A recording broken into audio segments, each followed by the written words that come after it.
I got oil on my glasses. How's it going, everybody? Welcome back to the channel. This is Second Gear Smiles, and today we're going to be doing an oil change on my fiance's 2019 Subaru CrossTrek. All right, so the first thing you're going to do is grab the owner's manual, flip open to the page that has the oil capacity for the 2019 Subaru CrossTrek. It's on page 12, TAC 5, and I've already highlighted the pertinent areas for ease of reference in the future. And for this, change the oil and oil filter, it's going to be 4.7 US quarts.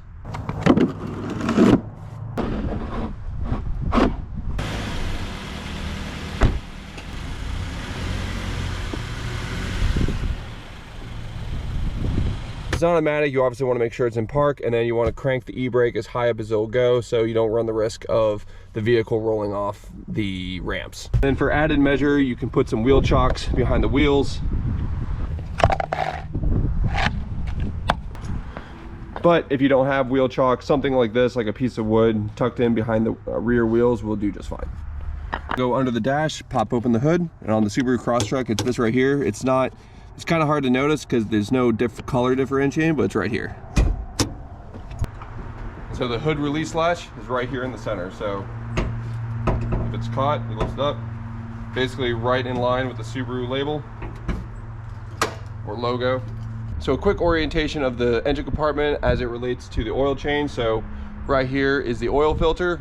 On some vehicles, the oil filter is underneath the car or off to the side. So Subaru has made it super convenient where the oil filter is actually right here on top of the engine compartment. And then you have your oil fill cap right here. All right, so we just got back from grocery shopping, so the engine has already been running for a bit. So the engine is pretty warm, which means the oil should be able to drain out a little faster. But just FYI, if you get any oil on your hands, it might be a little uncomfortable, but the oil is not going to be so hot where it's going to cause any injuries. I'm going to take this sweatshirt off because I like this sweatshirt, and more than likely I'm going to get oil on myself in some way, shape, or form. So anytime you're working on cars, it's probably best to wear clothes that you don't really care about. So from the front bumper down, turn it around, and the oil drain plug is this one right here.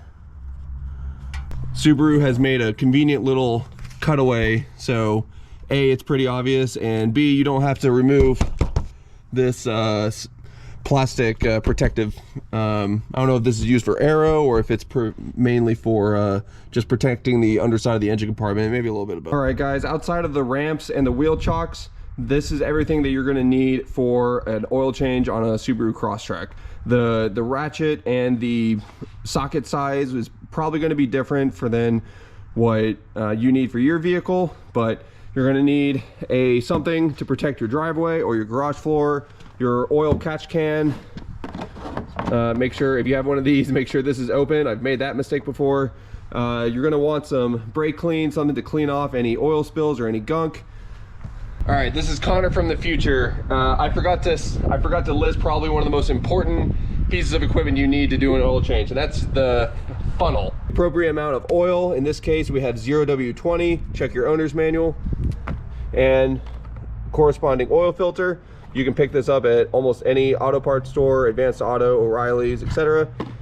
This car requires crush washers, so I got these from O'Reilly's as well. This car, the oil drain plug is a 14 millimeter.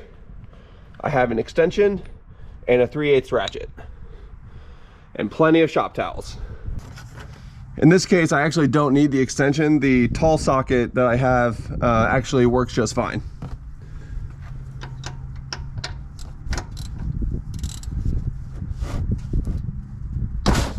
There we go.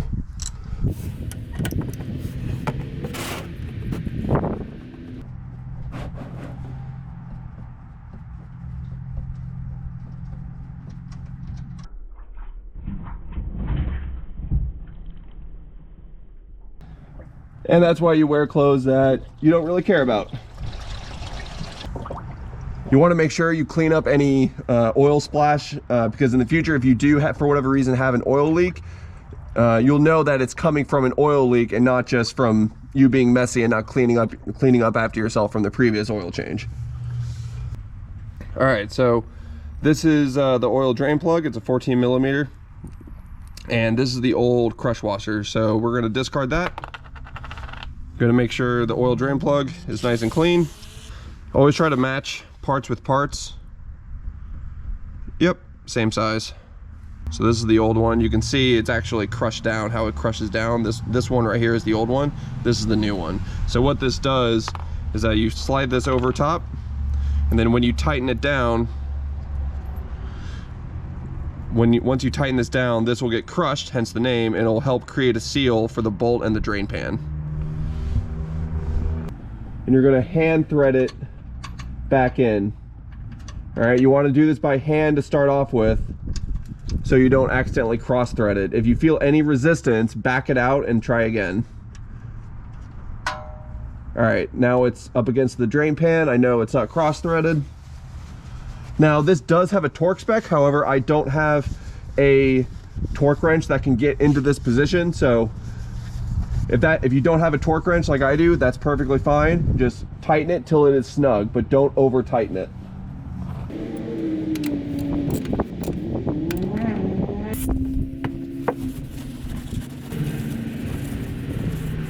Okay, so I don't own an oil filter wrench. It's actually a pretty common hand tool that, for whatever reason over the years, I've never really had to use. I've been fortunate enough where I haven't had to buy one or need one, so hopefully I didn't just jinx myself. The next thing we're gonna do is take the oil filter.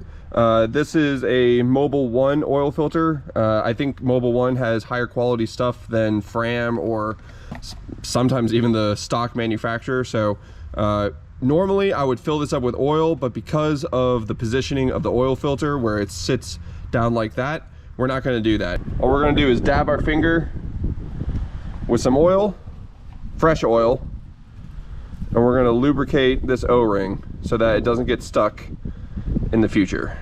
Hopefully I didn't jinx myself. All right, my hands are a little oily, so I'm gonna grab a shop towel.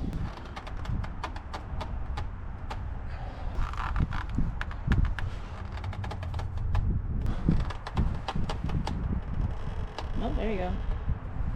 Ah, okay, that took a little more effort than I intended it to, but this is why oil filter wrenches exist. Thankfully, I don't need to go buy another one. I really should go buy one of my own.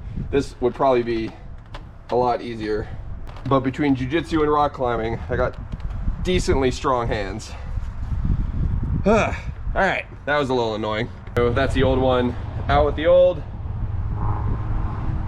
and in with the new. So we're gonna clean this off. Make sure you don't push any particulates back into the engine. When you're sweeping this up, sweep away from the. All right, now we're gonna put it on. Same thing with the oil drain plug. You want to make sure this goes on finger tight. And then once it matches or it meets the surface, you're not gonna over tighten it unless you're freaking Björn Thorsen, like the mountain strong. You're not gonna over torque this oil filter with just your hand. All right, so we're gonna take this off, take the oil filter cap off. Put that in there, and now we're good to fill the engine back up with oil. So this is quart number 1. You want to make sure that you have a good pour, don't spill oil all over the place. This is quart number 2. Quart number 3. This is the last full quart. This is quart number 4. And this is quart number 5. However, again, we're only using 0.7, so we're gonna empty out this quart down to about here. We're gonna stop it right there. We're gonna start up the engine, make sure there's no leaks, and then we're gonna check the oil level. And if we need to, we can always add a little bit more oil. One more thing we're gonna do is we're gonna clean the oil fill cap, and then we're gonna lubricate it with some fresh oil.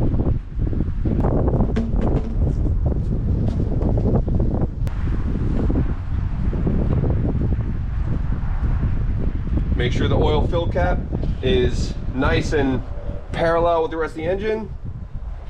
Yeah, there we go, look at that, isn't that nice? All right, next thing we're gonna do, start up the engine, make sure there's no leaks, And that's pretty much it. After that is cleanup. Ideally with clean fingers, run your finger around the oil drain plug. Make sure there's no leaks coming out of the oil drain plug. That looks good. Now normally you'd check for leaks at the oil filter. However, because this one's sitting on top of the engine, the likelihood of you seeing any oil leaks right here is pretty minimal. Now unfortunately on this car, like a lot of modern cars, there's no oil pressure gauge. Fortunately the Mustang does have one, so if your vehicle cluster has an oil pressure gauge, go ahead and keep an eye on that. But on this one, we're just gonna let it run for a bit, get the oil circulating, and if there's any oil issues, then the oil light will pop up on the dash, at which point turn your car off immediately and check to see if there's any leaks. All right, so it's time to take the vehicle off the ramps. Make sure you grab all of your tools, make sure you pull everything out of the way so nothing gets crushed underneath the car. Pull the wheel chocks out from behind the rear wheels.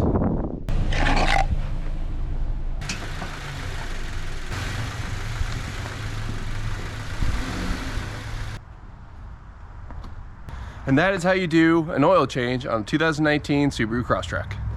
What I'm gonna do is I'm gonna let this vehicle sit for about 30 minutes or so. We're gonna go take the used oil to the auto shop for recycling, and then we're gonna come back after this has been sitting for a bit and we're gonna check it again.